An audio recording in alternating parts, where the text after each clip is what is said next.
마음의 파수꾼은 1968년, 그러니까 사강이 33살 되던 해 발표된 소설이다. 사강은 술, 마약, 자동차 사고, 나이 든 여자와 기둥 서방 등 사람들이 그녀에게 비난하는 요소들만 골라 스스로 즐기면서 15일 만에 이 작품을 써냈다고 한다. 아닌 게 아니라 이 작품 속에는 술, 마약, 살인 등 반사회적인 요소들이 빈번히 등장한다. 왕년에 꽤나 인기 있는 여배우였고 지금은 시나리오 작가로 일하고 있는 여주인공 도로시 시모우 역시 적당히 방탕하게 인생을 살아온 인물이다. 그녀는 딸과 손주도 있는 45살의 중년 여성이지만 할리우드라는 특별한 세계 속에서 마치 젊은 독신 여성처럼 삶을 적당히 즐기며 살아간다. 남자친구 폴 브레트가 있지만 그와의 관계를 그리 심각하게 여기지도 않는다. 폴과 드라이브를 하다 자동차 사고가 나면서 알게 된 루이스라는 청년을 별 생각 없이 자기 집에 들일 만큼 충동적인 성격의 소유자이기도 하다. 사실 도로시는 첫 만남부터 루이스라는 이 20대 중반의 청년에게 매력을 느낀다. 다리를 다쳤다는 이유로 도로시의 집에 들어와 지내게 된 루이스는 다리가 다 나은 뒤에도 도로시의 집을 떠날 생각을 하지 않고 도로시 역시 그를 내보낼 마음이 없다. 두 사람 사이에는 애정 비슷한 감정이 생겨나고 함께 시간을 보내며 여러 가지 대화를 나눈다.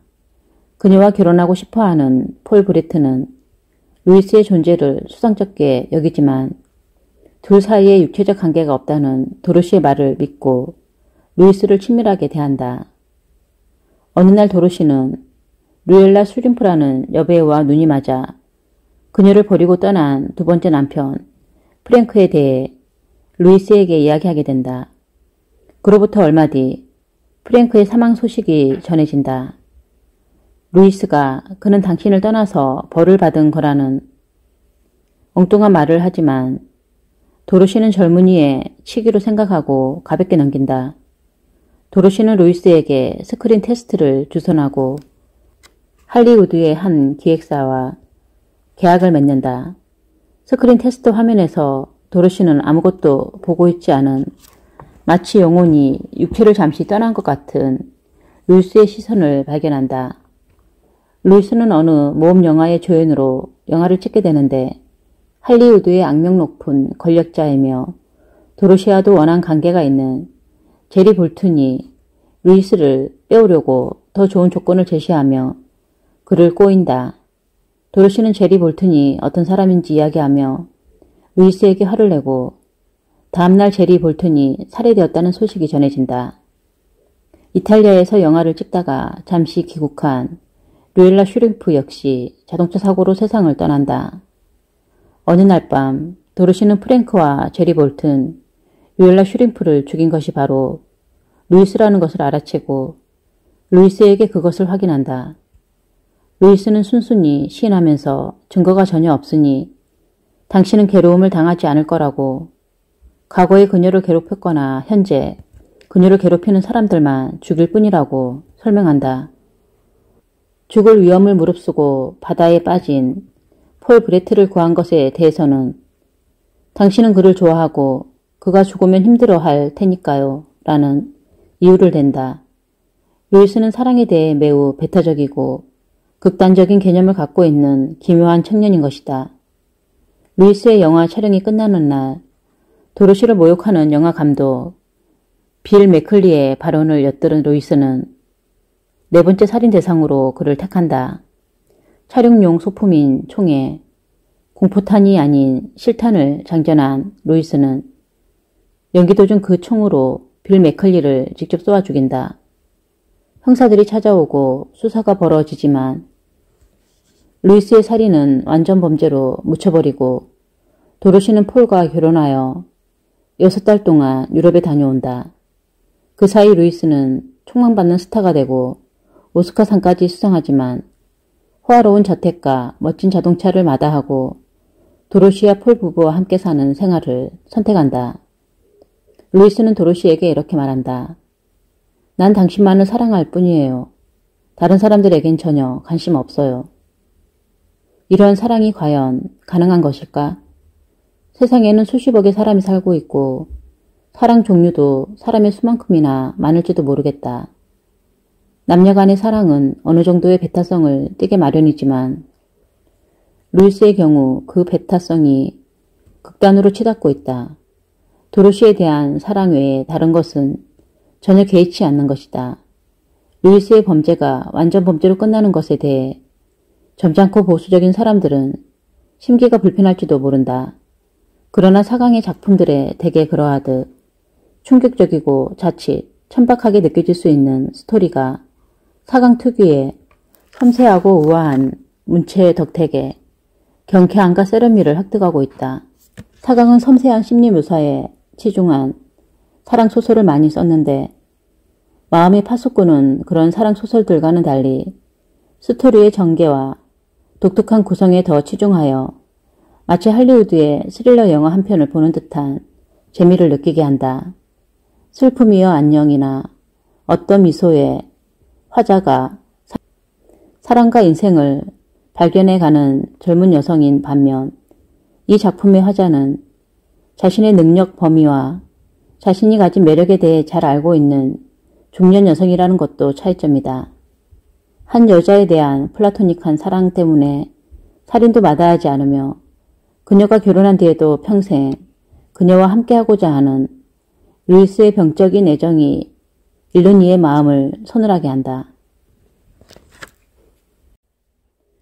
프랑스아즈 4강 마음의 파수꾼. 할리우드 근처 센타모니카의 해변 도로는 부르릉거리는 폴의 제규 자동차 아래 똑바르고 가차없이 뻗어 있었다. 날씨는 덥고 습했으며 대기에서는 휘발유와 밤의 냄새가 났다. 폴은 시속 150마일로 달리고 있었다. 그는 과속 운전을 하는 사람들 특유의 방심한 여벌구를 하고 있었고 손에는 직업적인 운전사들이 끼는 손가락뼈 부분에 섬세하게 구멍이 뚫린 장갑을 끼고 있었다. 그런 탓인지 그의 두 손이 내게는 조금 역겹게 느껴졌다. 내 이름은 도로시 시모어다. 45살이고 이목구비에는 피로의 흔적이 약간 엿보인다. 내가 살아온 인생이 그렇게 되는 것을 전혀 막아주지 못했기 때문이다. 나는 시나리오 작가다. 웬만큼 성공도 했다. 그리고 아직 남자들에게 인기도 많다. 어떻게 보면 내 쪽에서 남자들을 좋아하기 때문인지도 모르겠다. 나는 할리우드를 창피스럽게 한 문제인물에 속한다. 25살에 어느 지적인 영화에 출연하여 여배우로서 전격적인 성공을 거머쥐었고 25살 반에 그렇게 번 돈을 탕진하고자 한 좌파 화가와 함께 유럽으로 떠났으며 27살에는 몇몇 소송권에 휘말린 빈털터리에 이름 없는 여자가 되어 고향인 할리우드로 돌아왔다. 내게 쥐볼 능력이 전혀 없었기 때문에 사람들은 어느 단계에서 소송을 취하했고 나를 시나리오 작가로 써먹기로 결정했다. 영광스러운 내 이름이 발표되어도 냉정한 대중에게 더 이상 아무런 감흥도 불러일으키지 못할 텐데 말이다. 하지만 나는 그 사실이 오히려 기뻤다. 쌓인 공세, 사진사들, 명예는 언제나 나를 건태롭게 했기 때문이다. 나는 큰 인물이 될 수도 있었던 여자로 남았다. 게다가 나는 건강 상태가 좋았고 상상력이 풍부했다. 이 두 가지는 아일랜드 출신인 할아버지에게서 물려받은 유산이었다. 그리하여 내가 쓴 얼빠진 이야기가 총천연색 영화로 만들어져 내게 꽤 큰 명성을 안겨주었고 놀랍게도 그것들이 괜찮은 돈벌이가 되었다. 이를테면 나는 RKB에 제작한 시대물들의 시나리오를 많이 썼고 때때로 내 악몽 속에 깊은 원한을 품은 클레오파트라가 등장하여 나에게 이렇게 말하곤 했다. 아니에요 부인. 나는 오 내 마음의 군주여 카이사르에게 가거라 라고 말하지 않겠어요. 그날 밤 기다리는 동안 내 마음에 내 육체의 군주는 적어도 폴 브레트가 될 듯했다. 그러나 나는 벌써부터 하품을 하고 있었다. 하지만 폴 브레트는 무척 잘생긴 남자였다. 그는 RKB와 다른 많은 영화사의 이해관계를 대표하고 있었다. 그는 우아하고 유쾌하고 그림처럼 멋있는 남자였다. 우리 시대의 가장 위대한 두 요부인 여배우 파멜라 크리스와 루엘라 슈림프, 10년 전부터 스크린 위에 남자들의 재산과 마음과 관련용 파이프를 온통 탕진시키고 있는 그녀들이 결별한 후에는 눈물바람을 했을 정도로 차례로 그에게 홀딱 반했다. 폴은 그런 영광스러운 과거를 지니고 있었다. 그런데 그런 상황에도 불구하고 그날 저녁 그를 바라보면서 나는 그에게서 평범한 한 금발 남자만 보았을 뿐이다. 40대의 금발 남자. 그 사실은 나를 의기소침하게 만들었다. 하지만 인정할 것은 인정해야 했다. 내 또래 여자라면 꽃과 전화통화, 무언의 암시, 그리고 여러 사람과 어울려 함께 외출을 하며 한 남자와 8일쯤 보내고 난 뒤에 그 남자에게 굴복해야 했다. 최소한 우리 고장에서는 그랬다. 내가 도착한 날 우리는 새벽 2시에 내 소박한 거처를 향해 시속 150마일로 자동차를 달렸다. 그리고 나는 그때만은 예외적으로 개인의 행동 속에서 성적인 관계가 갖는 중요성에 대해 크게 통탄했다. 나는 졸렸다. 그러나 나는 그 전날도 그리고 사흘 전에도 졸려했고 따라서 더는 졸리다는 말로 사태를 피할 명분이 없었다. 예심 많은 폴에 그야 물론이지 내 귀여운 사람 이라는 말은 불가피하게 도로시 무슨 일이요 뭐든 내게 말해봐요 라는 말로 대체될 것이다. 나는 그것을 느끼고 있었다. 그러니까 나에게는 냉장고에서 얼음을 꺼내고 스카치병을 찾아낸 뒤 얼음 덩어리들을 즐겁게 찰그랑거리면서 폴에게 잔 하나를 건네고 폴레트 고다르를 닮은 감미로운 포즈로 거실의 커다란 소파 위에 몸을 누이는 즐거운 의미가 부여되어 있었다. 그러면 폴은 나에게 다가와 키스를 할 것이고 그런 다음엔 심오한 표정으로 이렇게 말할 것이다. 일어나야만 했던 일이오. 그렇지 않소? 그랬다. 그 일은 일어나야만 했다. 나는 지독한 한숨을 토해냈다. 다음 순간 폴이 뭔가에 짓눌린 듯한 외마디 소리를 질렀다.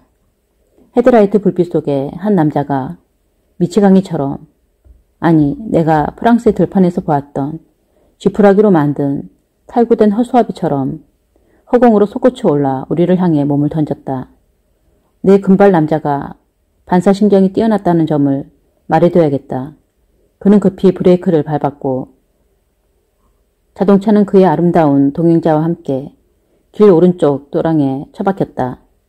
기묘한 장면들이 한동안 눈앞에 펼쳐졌고 잠시 후 나는 한 손에 핸드백을 든 채 풀밭에 코를 쳐박고 있었다. 이상한 일이었다. 대개 나는 핸드백을 여기저기에 곧잘 흘리고 다녔으니 말이다. 어쨌건 폴이 불안하고도 다정스러운 태도와 자신의 운명에 대해 안심한 목소리로 내 이름을 불렀고 나는 커다란 안도감을 느끼며 다시 눈을 감았다. 그 미치광이는 자동차에 치이지 않았고 나는 다치지 않았으며 폴도 마찬가지였다.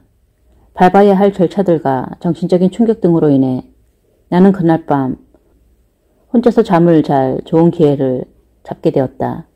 나는 거의 꺼져가는 목소리로 중얼거렸다. 다 괜찮아요, 폴.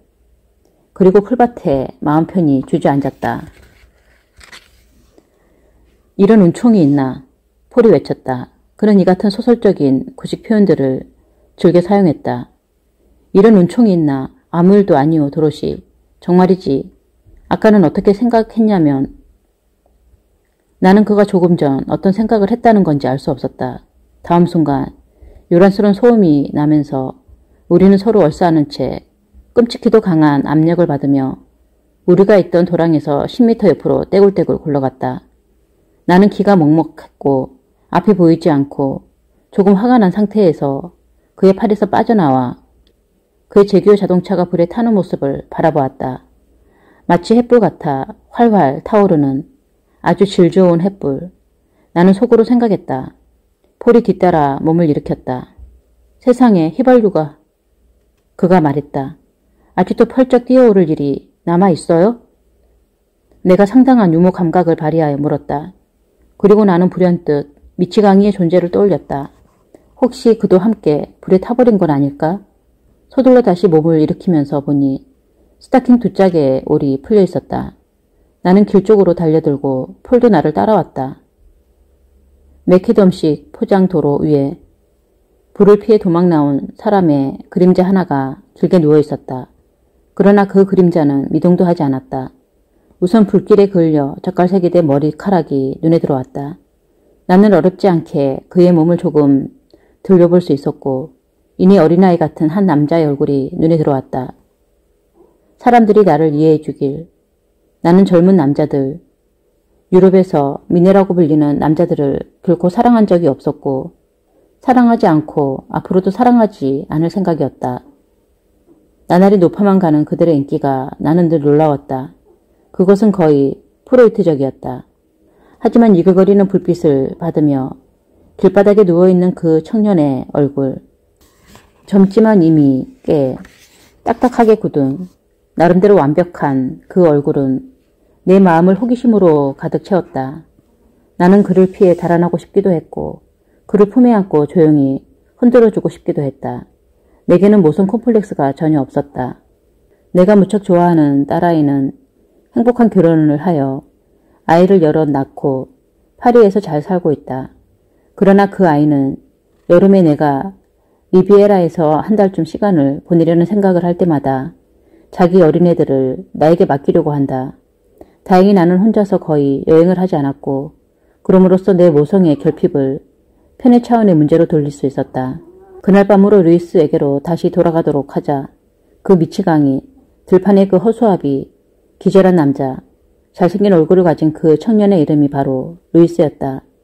나는 그의 심장에 손을 얹어보지도 못하고 그가 살아있는지 확인하지도 못한 채 한동안 그의 앞에 꼼짝 않고 서 있었다. 그렇게 그를 바라보고 있자니 그가 살았는지 아니면 죽었는지의 여부는 내게 그다지 중요하지 않게 느껴졌다. 그건 두말할 필요 없이 기묘한 느낌이었고 나중에 나는 그 느낌을 쓰라리게 후회하게 된다. 그러나 사람들이 생각할 수 있는 상식에 속하는 의미에서 그렇다는 뜻은 아니다. 그 사람 누구요? 폴이 엄격한 목소리로 물었다. 할리우드 사람들에게 존경할 만한 점이 있다면 모든 사람을 알고 싶어하는 혹은 알아보고 싶어하는 이런 괴백이다. 폴은 자신이 한밤중에 치여 뭉개버릴 뻔한 이 청년을 그의 이름으로 부를 수 없는 것을 못마땅하게 생각했다. 나는 신경질이 났다. 우리는 지금 칵테일 파티장에 있는 게 아니에요, 폴. 이 사람 어디 다친 것 같아요? 그 미지의 청년의 머리 밑과 손 위에 갈색 액체가 흐르고 있었다. 피였다. 나는 그 액체의 뜨뜻한 온기와 끈적끈적한 감촉, 끔찍한 부드러움을 느낄 수 있었다. 폴도 나와 동시에 그것을 보았다. 그가 말했다. 난 이 사람을 치지 않았소. 틀림없어요. 이 사람은 자동차가 폭발할 때 팀 파편에 맞은 게 분명해. 폴이 일어섰다. 그의 목소리는 고요하고도 확고했다. 그 대목에서 나는 릴라 슈리프의 눈물바람을 희미하게나마 이해할 수 있었다. 움직이지 말아요, 도로시. 내가 전화를 걸고 오겠소. 그는 저 멀리에 보이는 검은색 그림자를 들이우고 있는 집들을 향해 성큼성큼 걸어갔다. 나는 아마도 죽어가고 있을 그 청년 옆에 무릎을 꿇은 채 길 위에 홀로 남겨졌다. 갑자기 그 청년이 눈을 뜨더니 나를 바라보고는 미소를 지었다.